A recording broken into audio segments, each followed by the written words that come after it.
Happy holidays. The best gift that I can give to you is the truth. And it doesn't come from me.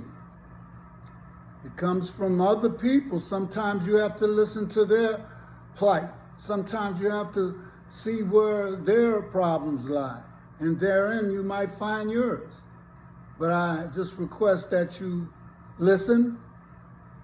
And sometimes you have to be willing to accept a different reality, which is the truth.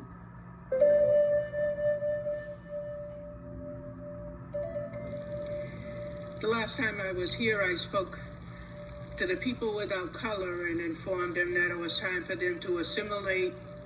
I want you to keep working on that. It's going to be good for everybody. But today I'm here to talk to my own people. I'm here to tell you it's time to decolonize your mind. You've taken up too many of the other people's ways, and it's thrown you off track. First, let me tell you, every day is Thanksgiving Day. Starting with, I woke up this morning, thank you. The whole purpose of life is to be in a constant state of thanksgiving.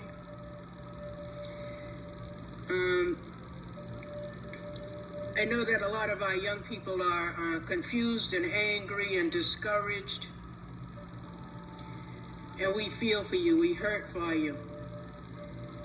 A lot of that has to do with the situation in the world today, but you're also being doubly taxed by the what they call intergenerational trauma.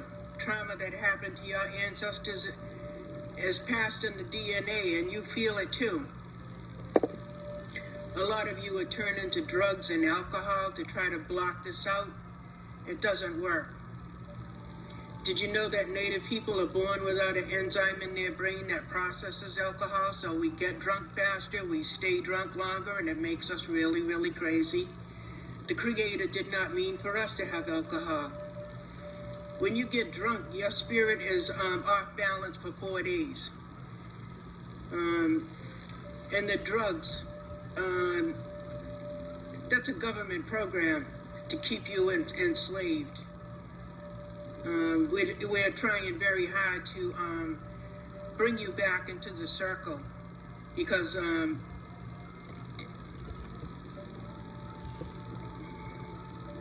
when we lose so many of you, it really hurts. Some of you are crossing yourselves over, and it's the worst pain we can feel. We're going to love you back into the circle, and you'll be happier, and you'll understand that that was not the way to be. A lot of you also so colonized that you're using the N-word a lot. Do you realize that there was an agreement made between our people way before the people without color got here? The black people agreed that they would sacrifice and do the slavery thing for us, or we would have been completely wiped out. We owe them such a debt. Don't be caught up in American racism. They don't want us to unite and be together because they're afraid of that we'll treat them the way they treated us. We're human beings. We could never be that thoughtless, and we don't have to worry about that, because from the way things look, they're going to self-destruct. A lot of them are spinning out of control. We're not even going to have to do anything. For the most part, they're going to wipe themselves out because of their greed and selfishness. And that's another thing. If you have a lot of money and you're out here buying fancy cars and buying a lot of material things, and your people are suffering and you're not helping them, you're always going to be poor in spirit. It's not the way. Material things can be taken away in an instant. And if that's what your whole life is about, then what is your life worth then? I don't like to see our people confused and mixed up and not knowing which way to turn. But when you're confused, it's because your mind and your spirit knows that you're not doing the right thing. And you're never going to be happy like that. We've always been loving people, generous people, and that's the way the Creator meant us to be. I know a lot of our people are Christians. We've always been brought up to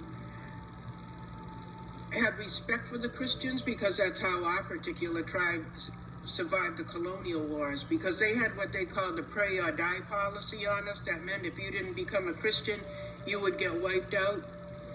Our tribe said, okay, we'll be Christians. We went to their church, but we still did traditional things in the woods where they couldn't see it.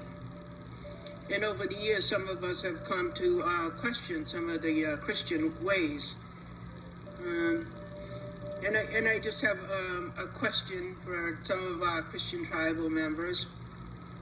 If God knows everything and doesn't make any mistakes, there's a reason why God put the different colors of humans where he wanted them.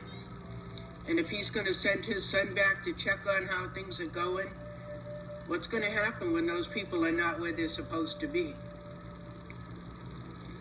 Just something to think about. So my main message today is decolonize your mind and think about what you're doing. As long as you ain't doing nothing wrong, then you don't have to worry about what other people are doing. I'm sure you got some business of your own to mind. Have a happy day. I wanted to speak briefly before I go to this next video on this holiday about the trauma that lies in our DNA. So we want to know sometimes where these negative feelings come from. First of all, they're conditioned and did a lot of things to our minds, but a lot of it comes from your spirit. It's passed on. It's like, you ever thought about a crack baby, or one that's suffering from alcoholism? Those traits are passed from mother to child. And so trauma likewise can be passed from ancestor to child, mother to child. And so a lot of times we keep our children in fear because we know the danger of some people. And so she also mentioned about being a human being and straying from your roots, trying to be somebody else. Well, let's take a look at somebody who just talks about that. Do you realize that the most racist scientific community ever were 19th century anthropologists? They're the ones that set up the race and the this, and white male humans were at the top of the evolutionary ladder, and blacks and everybody else were lower, still evolving, closer to the apes and all of this. This was going on for coming out of the 18th century into the 19th century. My point is, in the 1990s, now that we can do genetic tracking of things, now we do genetic tracking, the world found out that Europeans are between 1% and 3% Neanderthal genetically, and Africans are 0% Neanderthal.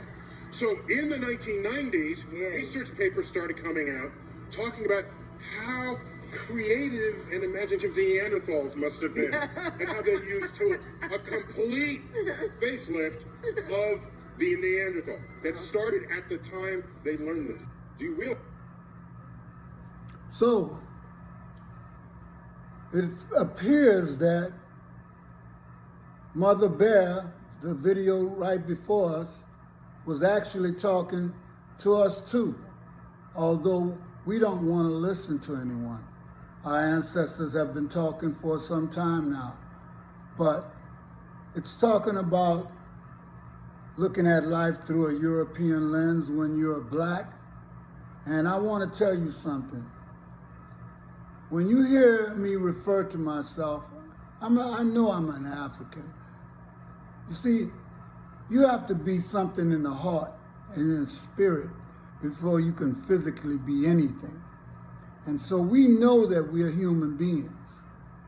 And we know that Neanderthals act different than human beings. And you should know that by the destruction of all of these civilizations.